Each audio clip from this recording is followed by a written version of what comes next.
ಸಿಂಧನೂರು ನಗರದ ಸತ್ಯಗಾಡ್ನಲ್ಲಿ ಇಂದು ನಡೆದ ಬಸವನಗೌಡ ಬಾರ್ಗಲ್ಲಿ ಫೌಂಡೇಶನ್ ವತಿಯಿಂದ ಸಿಂಧನೂರು ತಾಲೂಕಿನ ವಿವಿಧ ವಸತಿ ನಿಲಯಗಳ ಕುಂದುಕೊರತೆ ಬಗ್ಗೆ ಬೃಹತ್ ಸಭೆ ಕರೆಯಲಾಯಿತು. ಈ ಸಭೆಯಲ್ಲಿ ಸುಮಾರು 2,000ಕ್ಕೂ ಹೆಚ್ಚು ವಿದ್ಯಾರ್ಥಿಗಳು ಪಾಲ್ಗೊಂಡು ತಮ್ಮ ವಸತಿ ನಿಲಯಗಳಲ್ಲಿ ಇರುವ ಸಮಸ್ಯೆಗಳ ಬಗ್ಗೆ ವಿಧಾನ ಪರಿಷತ್ ಸದಸ್ಯರಾಗಿ ಬಸವನಗೌಡ ಬಾರ್ಗಲ್ಲಿ ಇವರೊಂದಿಗೆ ಮುಕ್ತವಾಗಿ ಚರ್ಚಿಸಲಾಯಿತು. ಸಾಕಷ್ಟು ವಿದ್ಯಾರ್ಥಿಗಳು ತಮ್ಮ ವಸತಿ ನಿಲಯದಲ್ಲಿರುವ ವಸತಿ ಸಮಸ್ಯೆ, ನೀರಿನ ಸಮಸ್ಯೆ, ಊಟದ ಸಮಸ್ಯೆ ಹೀಗೆ ಹಲವಾರು ಕುಂದುಕೊರತೆಗಳು ಮತ್ತು ಅಧಿಕಾರಿಗಳ ಲೋಪದೋಷಗಳನ್ನು ಮುಕ್ತವಾಗಿ ವಿಧಾನ ಪರಿಷತ್ ಸದಸ್ಯರಾದ ಬಸವನಗೌಡ ಬಾರ್ಗಲ್ಲಿ ಇವರಿಗೆ ತಿಳಿಸಲಾಯಿತು. ಸ್ಥಳದಲ್ಲೇ ವಿದ್ಯಾರ್ಥಿಗಳ ಕುಂದುಕೊರತೆಗಳನ್ನು ಬಸವನಗೌಡ ಬಾರ್ಗಲ್ಲಿ ಅವರು ಅಧಿಕಾರಿಗಳೊಂದಿಗೆ ಮಾತನಾಡಿ ಪರಿಹರಿಸಿದರು. ಮುಂದಿನ ದಿನಗಳಲ್ಲಿ ಯಾವುದೇ ತರಹದ ತೊಂದರೆ ಆಗದೆ ಹಾಗೆ ನೋಡಿಕೊಳ್ಳಲು ಖಡಕ್ ಎಚ್ಚರಿಕೆಯೊಂದಿಗೆ ಆದೇಶಿಸಲಾಯಿತು.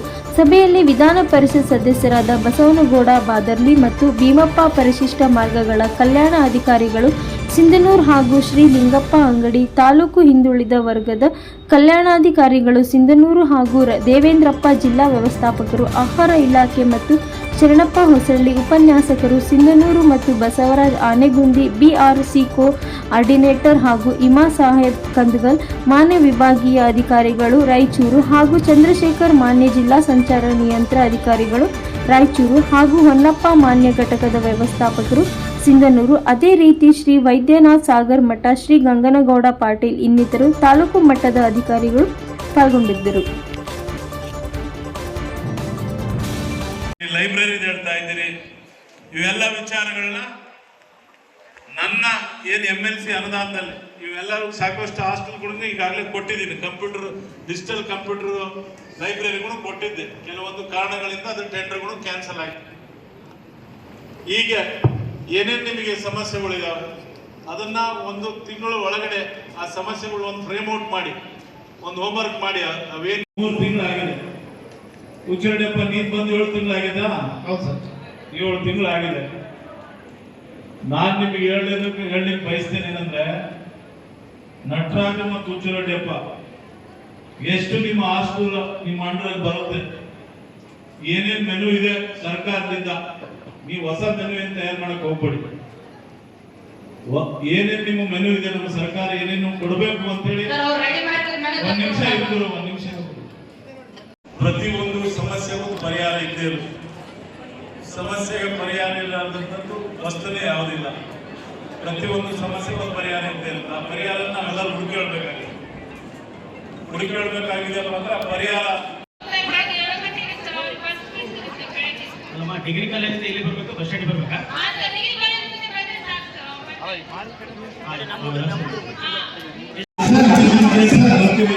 ಸರ್, ಈಗ ಪೊಲೀಸರು ಬಂದು ವಿಸಿಟ್ ಮಾಡೋದ್ರಿಂದ ಇದು ತೊಂದರೆ ಏನಾಗ್ತದೆ ಅಂತ ಹೇಳ್ತಾರೆ ಸರ್. ಆಯ್ತು, ಅವ್ರು ವಿಸಿಟ್ ಮಾಡ್ಲಿ, ಅವ್ರ ತೊಂದರೆ, ಅವ್ರಿಗೆ ಏನ್ ತೊಂದರೆ ಇಲ್ಲ. ಅವ್ರ ಕಾನೂನು ಪ್ರಕಾರ ಅವ್ರನ್ನ ಏನು ಅವ್ರ ಕಾನೂನು ಅಡಿಯಲ್ಲಿ ಏನೇನು ಬರುತ್ತೆ ಪೊಲೀಸರ ಕೆಲಸ ಮಾಡ್ಲಿ. ನೀವು ಏನಿದೆ ಒಂದು ವಿಚಾರ ಏನಿದೆ, ನಿಮ್ಗೆ ವೈಯಕ್ತಿಕವಾಗಿ ಏನಾದ್ರು ತೊಂದರೆ ಕೊಟ್ರೆ ವಿದ್ಯಾರ್ಥಿಗಳಿಗೆ ಹೇಳಿ ಕಳಿಸಿ, ನನ್ನೆಲ್ಲ ಸೋದರರಿಗೆ ನನಗೆ ಕರೆ ಮಾಡಿ ಆ ಪೊಲೀಸ್ ಯಾರಿರ್ತಾರ ಅವ್ನ ಕೆಲಸ ಮಾತಾಡುವಂತ ಕೆಲಸಗಳು ನಾನು ಮಾಡ್ತೀನಿ. ಸರ್, ಪೊಲೀಸರು ನಮ್ಮ ಹಾಸ್ಟೆಲ್ ಅಂತ ಯಾಕೆ ಬರ್ತಾರೆ ಅಂತಂದ್ರೆ, ಅಲ್ಲಿ ರಾತ್ರಿ 2 ಗಂಟೆ ಅಲ್ಲ, 3 ಗಂಟೆ ಅಲ್ಲ, 4 ಗಂಟೆ ತನಕ ಓಡಾಡ್ತಿರ್ತಾರೆ ಸರ್. ಮೊದಲು ಎಲ್ಲ ವಾಲಿಬಾಲ್ 3 ಗಂಟೆ ತನಕ ವಾಲಿಬಾಲ್ ಆಡ್ತಿದ್ರು ಸರ್. ಈ ಹಾಸ್ಟೆಲ್ ಪೊಲೀಸರ ಕಣ್ಣಿಗೆ ಬಿದ್ದಿದೆ ಸರ್.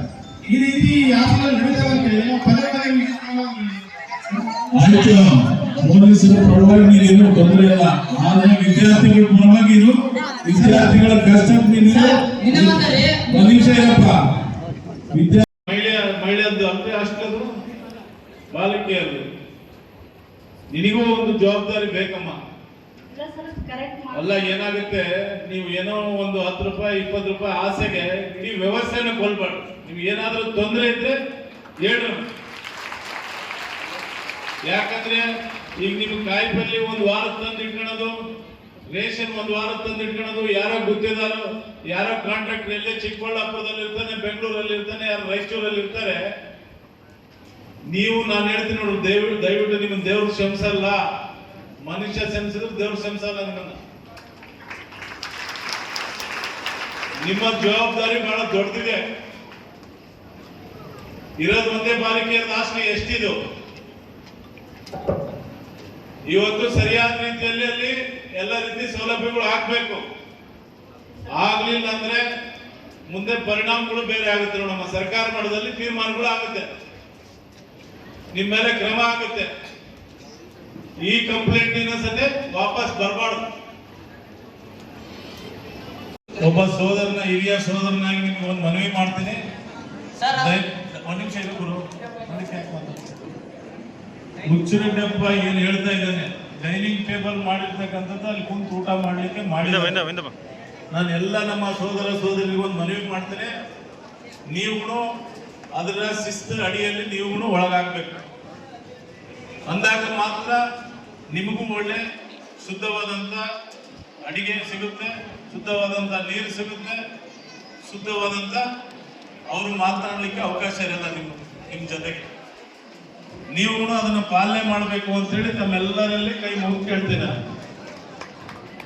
ಅದನ್ನ ಪಾಲನೆ ಮಾಡ್ತಿರಲ್ಲ ಅದನ್ನ ಪಾಲನೆ. ಸರ್ ಇನ್ನೊಂದ್ರೆ ಡೈನಿಂಗ್ ಟೇಬಲ್ ಹಾಕ್ತೀನಿ ಅಂದ್ರೆ ಸರ್ ಬರೀ 20 ಹುಡುಗರು ಸರ್ ಡೈನಿಂಗ್ ಟೇಬಲ್ 20 ಹುಡುಗರು ಅಪ್ಪನ ಹಾಸ್ಟೆಲ್ ಏನೇನು ತೊಂದರೆಗಳು ಆಗ್ತಾ ಇದಾವೆ ಅನ್ನೋದ್ರ ಬಗ್ಗೆ ನಮಗೆ ಮನವರಿಕೆ ಮಾಡ್ಕೊಡ್ತಾ ಇದ್ದಾರೆ. ಇದೇನಿದೆ, ಅಡಿಗೆ ಸರಿ ಆಗ್ತಾ ಇಲ್ಲ, ಉಪ್ಪಿಟ್ಟು ಸರಿ ಆಗ್ತಾ ಇಲ್ಲ, ರೈಸ್ ಸರಿ ಆಗ್ತಾ ಇಲ್ಲ, ಏನ್ ಮೆನು ಪ್ರಕಾರ ಅಡಿಗೆ ಆಗ್ತಾ ಇಲ್ಲ ಅನ್ನೋದ್ರ ಬಗ್ಗೆ ಅದನ್ನ ಗಮನ ಹರಿಸ್ಬೇಕು. ಯಾಕಂದ್ರೆ ನೋಡಿ, ನಿಮ್ಮಲ್ಲಿ ನಿಮಗೂ ಮಕ್ಕಳಿದ್ದಾರೆ, ನಿಮಗೂ ಕುಟುಂಬ ಇದೆ, ಅವರು ನಿಮ್ಮ ಮಕ್ಕಳ ತರನೇ ಹಾಸ್ಟೆಲ್ ಅಲ್ಲಿ ಇದ್ರೆ ನಿಮ್ಮ ಕುಟುಂಬದವರು, ಅವರು ಅದನ್ನ ಸರಿ ಮಾಡುವಂತ ಕೆಲಸ ನಿಮ್ಮಿಂದ ಆಗ್ಬೇಕು. ಅಟ್ಲೀಸ್ಟ್ ನಿಮ್ಮ ಹಾಸ್ಟೆಲ್ ST ಹಾಸ್ಟೆಲ್ ಇರೋ 2 ಒಂದು ಇಲ್ಲಿ ಒಂದು ಜಾಡೆ ಗೋನ್ವಾರ ಒಂದಕ್ಕೆ ನೀವು ಕಂಪಲ್ಸರಿ ಪ್ರತಿ ದಿವಸ ನೀವು ಹೋಗ್ಬೇಕು, ಪ್ರತಿ ದಿವಸ ಹೋಗಿ ಬರ್ಬೇಕು. ಆಯ್ತು, ಈಗ ಸಮಸ್ಯೆ ಬಂದಾಗ ಪರಿಹಾರ ಆಗ್ಬೇಕು, ಸಮಸ್ಯೆ ಬಂದಾಗ ಪರಿಹಾರ ಆಗ್ಬೇಕು. ಅದನ್ನ ಸರಿ ಹೋಗುತ್ತೆ ಹೋಗಲ್ಲ ನನಗೆ ನೋಡ್ಬಿಟ್ಟು ನಾನು ನಂಬರ್ ನಿಮ್ಗೆ ಕೊಡ್ತೀನಿ, ನಮ್ಮ ಲಾಸ್ಟ್ಗೆ ಸರಿ ಹೋಗುತ್ತೆ ಹೋಗಲ್ಲ ನನಗೆ ಫೋನ್ ಮಾಡಿ. ಓಕೆ, ಅದನ್ನ ಸರಿ ನಾ ಮಾಡ್ತೀನಿ. ಸರಿ ಹೋಗ್ಬೇಕು.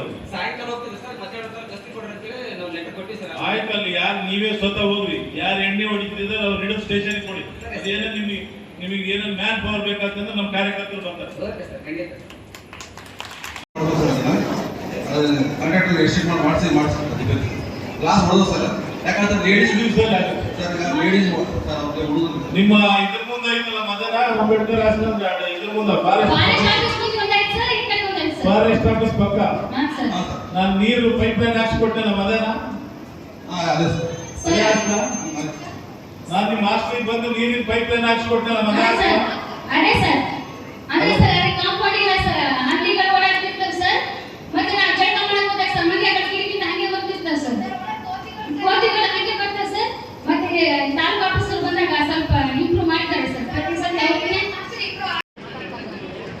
ಹೇಳಿದೆ ಮಗನ, ಹೇಳಿದೆ, ಅದನ್ನ ಸರಿ ಮಾಡ್ತಾರೆ. ಅದು ವಾರ್ಡನ್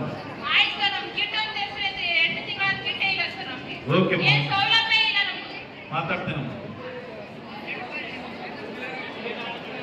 ಒಬ್ಬ ಯುವಕ ಹಾಸ್ಟೆಲ್ಗೆ ಸಂಬಂಧಪಟ್ಟದ್ದು ಏನ್ ಸಮಸ್ಯೆಗಳಿದಾವೆ ಪ್ರತಿ ದಿವಸ 3 ದಿವಸಕ್ಕೊಂದ್ಸತಿ ನನಗೆ ವರದಿ ಸಲ್ಲಿಸುವಂಥದ್ದು ನಮ್ಮ ಯುವಕರು ನಿಮ್ಮ ಜೊತೆಗೆ ಪ್ರಾಮಾಣಿಕವಾಗಿ ಒಬ್ಬ ಅಣ್ಣನ ತಮ್ಮನಾಗಿ ನಿಮ್ಮ ಜೊತೆಗೆ ನಿಂತು ಒಬ್ಬ ಕುಟುಂಬದ ಸದಸ್ಯನಾಗಿ ಆ ಕೆಲಸ ಮಾಡಿಕೊಡುವಂತ ಕೆಲಸ ನಾನು ಪ್ರಾಮಾಣಿಕವಾಗಿ ಮಾಡ್ತೀನಿ ಅಂತ ಹೇಳಿ